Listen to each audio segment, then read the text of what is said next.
नगर निगम चुनाव के मद्देनजर आम आदमी पार्टी ने दिल्ली में पार्टी का सदस्य बनाने के लिए महाअभियान छेड़ रखा है।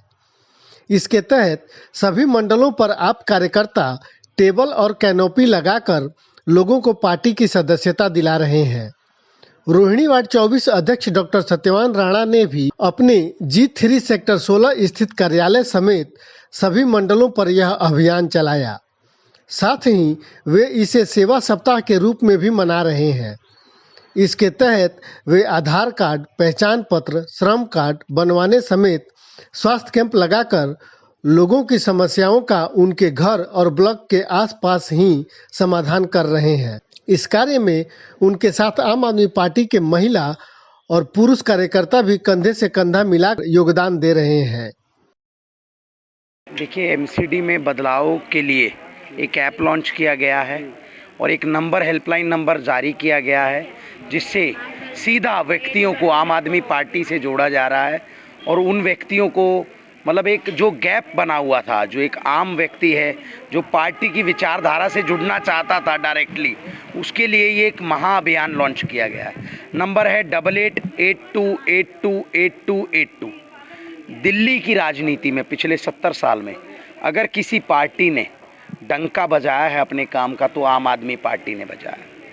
और ना केवल दिल्ली, आज तो पूरे समूचे भारत में आम आदमी पार्टी अपना परचम लहरा रही है।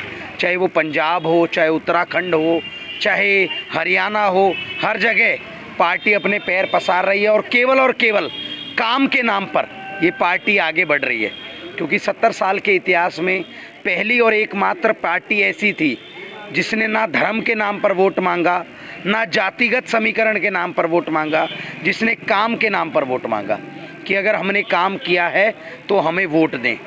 और पिछले 15 सालों में एमसीडी ने जिस तरह दिल्ली को खोखला कर दिया है, चाहे वो कूड़े के ढेर हों, चाहे भ्रष्टाचार हो, चाहे लेंटर माफिया हो, चाहे बहुत सारे ऐसे काम हों जिनमें भ्रष्टाचार दीमक की तरह घुन बन के एमसीडी को खा चुका है।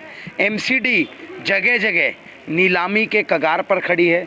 मैंने एक न्यूज़ सुनी भी थी, पढ़ी भी थी कुछ दिनों पहले कि सिविक सेंटर जो एमसीडी का कार्यालय था, उसकी भी बिकने की तैयारी हो रही है। तो जब एक व्यक्ति देखो, माननीय प्रधानमंत्री जब देश में आए थे तो एक नारा दिया था, मैं देश नहीं बिकने दूंगा। आज रेल हो, भेल हो, सेल हो, हर चीज़ बिकती जा रही है। हमें बुलेट ट्रेन का सपना दिखाया गया था, जब आए नॉर्मल रेलवे भी बेच दी। हमें सशक्त भारत का एक सपना दिखाया था, हमारे को जातिगत, बिल्कुल सच बोलूँगा, सांस लेने भर की भी फुर्सत नहीं मिली है। आंकड़ा अभी नहीं बता पाऊँगा आपको, और गलत आंकड़े बताने की मेरी आदत नहीं है। हालांकि मैं ये बता रहा हूँ, सुबह से अभी तक एक पानी का गिलास हम लोग नहीं पी पाए हैं। भीड़ इतनी है, लगे हुए हैं। वो जो 2 व्यक्ति पीछे बैठे हैं, सुबह 8 बजे से और 12 बजे तक उन्होंने काम किया है। हम शिफ्टों में काम कर रहे हैं। अब हमारे बीच में ये हमारे मंडल के अध्यक्ष हैं SD संधू जी, मंडल के प्रभारी डॉक्टर वत्स जी, संगठन मंत्री जाखड़ साहब, और ये महिला शक्ति जो कि हर बूथ पर जाकर, कभी किसी बूथ पर, जब मैं सुबह घूम रहा था तो बिमला जी A ब्लॉक में बैठी थी, ज्योति जी सेक्टर 16 वाले स्कूल पे बैठी थी। ये हर जगह जा रहे हैं। महिलाओं को जिनको स्मार्टफोन चलाने में दिक्कत आ रही है, उनको सिखा रहे हैं कि किस तरह इसका लाभ लिया जा सकता है, क्योंकि हर व्यक्ति परिपक्व नहीं हो सकता स्मार्टफोन चलाने में। तो हमने दायित्व दिया हुआ है सबको। और आप हमारे हर मंडल पर घूमिए, हमारा एक निवेदन है आपसे, और देखिए इस सदस्यता अभियान को हम किस स्तर पर ले गए। ठीक है। आम आदमी पार्टी हमारी जननी है, और हम लोग जो आम आदमी पार्टी के लिए आने वाले निगम के चुनाव में, आंकड़ों पे मैं विश्वास नहीं करता, पर हम लोग सुपड़ा साफ करने वाले हैं। और देखिए, आपके बीच में कैंप की बात कर रहा था, ये सरोज हॉस्पिटल से आ चुके हैं कैंप का जायजा लेने, और आने वाली 11 तारीख को एक बहुत बड़ा कैंप सेक्टर 17 में होने वाला है, और उसके लिए भी हम रजिस्ट्रेशन कर रहे हैं। गायनाकोलॉजिस्ट भी होगी, कार्डियोलॉजिस्ट भी होगा, डेंटल सर्जन भी होगा, और बहुत सारे टेस्ट भी होंगे। अच्छा, एक सवाल ये भी चल रहा है, अब इसको थोड़ा सा और आगे बढ़ाते हैं कि जैसे जैसे चुनाव नज़दीक आ रहे हैं, कैंप लगाने का जो अभियान है, वो चाहे आम आदमी पार्टी हो, चाहे भारतीय जनता पार्टी हो या दूसरे जो लोग हैं, उसकी संख्या बढ़ते जा रही है।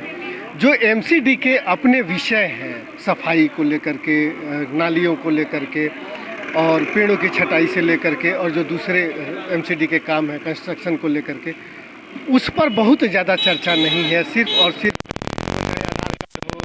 राशन कार्ड हो, इलेक्शन कार्ड हो, और इन पर बहुत ज़्यादा। व्यक्तिगत बात करूंगा और पार्टी की बात करूंगा। हम लोग राजनीति करते हैं काम की, दूसरे की निंदा करना हमें शोभा नहीं देता। और बीजेपी क्यों अपने काम की बात करे? देखिए, जहां सफाई की बात है, आपको चारों तरफ दिखाई दे रही है कितनी सफाई है, जगह जगह कूड़े के ढेर लगे हुए हैं। भ्रष्टाचार के नाम पर लेंटर माफिया, उससे कोई भी व्यक्ति अछूता नहीं है। जब डेंगू का प्रकोप बढ़ा तो फॉगिंग हम लोगों ने कराई, ये लोग नदारत थे।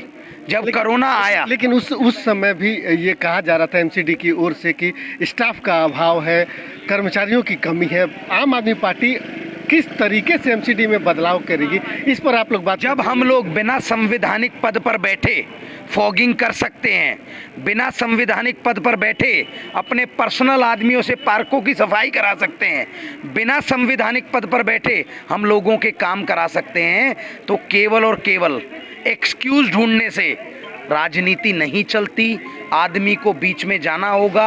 आप जनप्रतिनिधि हैं, आपको जनता का काम करना होगा, और नहीं तो जनता आपको उखाड़ फेंकेगी।